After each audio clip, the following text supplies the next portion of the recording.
Les 7 paroles de Jésus sur la croix.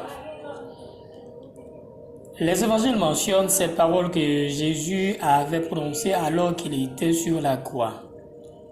En général, on est attentif aux dernières paroles d'un mourant, surtout si c'est un enfant de Dieu qui s'en va dans la paix auprès du Seigneur.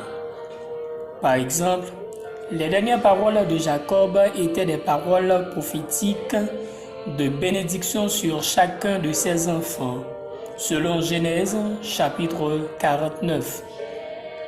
Ensuite, il a dit qu'il leur a transmis ses derniers vœux concernant son ensevelissement. C'est ce que nous lisons dans Genèse 49, le verset 33. Lorsque Jacob eut achevé de donner ses ordres à ses fils, il retira ses pieds dans le lit, il expira et fut recueilli auprès de son peuple.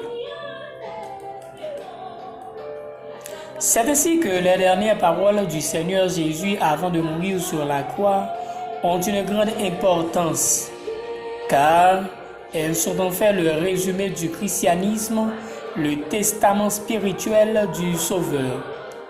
Les 7 paroles du Seigneur Jésus sur la croix nous révèlent également la personne et l'œuvre de Jésus-Christ. Jésus a dit en Matthieu chapitre 11, le verset 29, « Apprenez-moi, car je suis doux et humble de cœur. » Ainsi, il est important que nous apprenions à connaître toujours plus profondément l'amour de Christ à notre égard. L'apôtre Paul écrit à l'église d'Éphèse au chapitre 3, les versets 14 à 19 concernant le mystère de Christ qui est le salut pour les païens en disant ceci.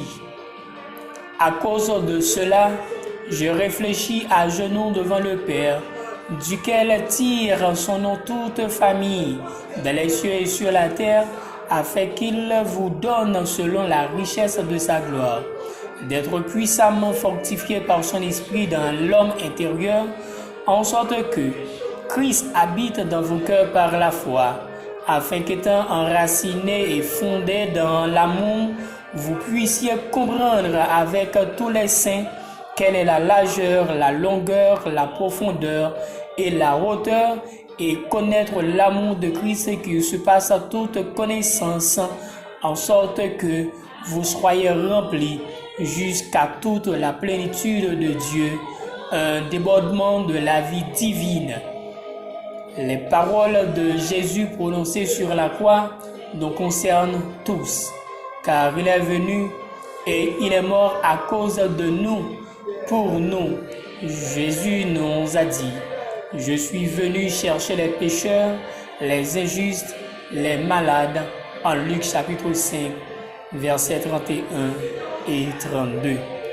Oui, nous dit la Bible, tous ont péché et sont privés de la gloire de Dieu. Romains 3, verset 23.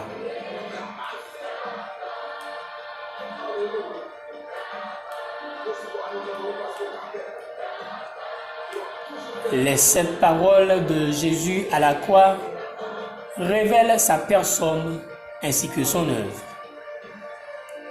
Père, pardonne-le, car ils ne savent pas ce qu'ils font. La croix de Jésus apporte le pardon ainsi que la réconciliation. La réconciliation. Oui, la réconciliation avec Dieu. Je te le dis en vérité, aujourd'hui tu seras avec moi dans le paradis. La croix de Jésus ouvre la porte du ciel aux pécheurs repentants. Femme, voilà ton fils. Et fils, voilà ta mère. La croix de Jésus apporte des transformations dans nos relations.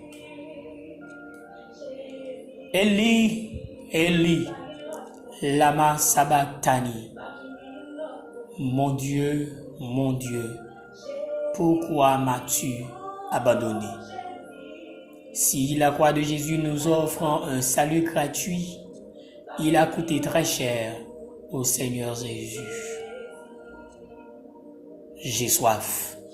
La croix de Jésus nous relève la soif qu'il avait d'accomplir durant sa vie terrestre la volonté de son Père. Tout est accompli. La croix de Jésus nous relève sa fidélité en toutes choses.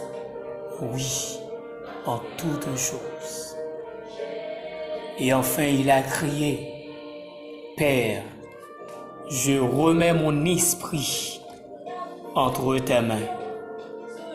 La croix de Jésus nous révèle sa vie de communion intime avec son Père, sauf durant les 3 heures de ténèbres.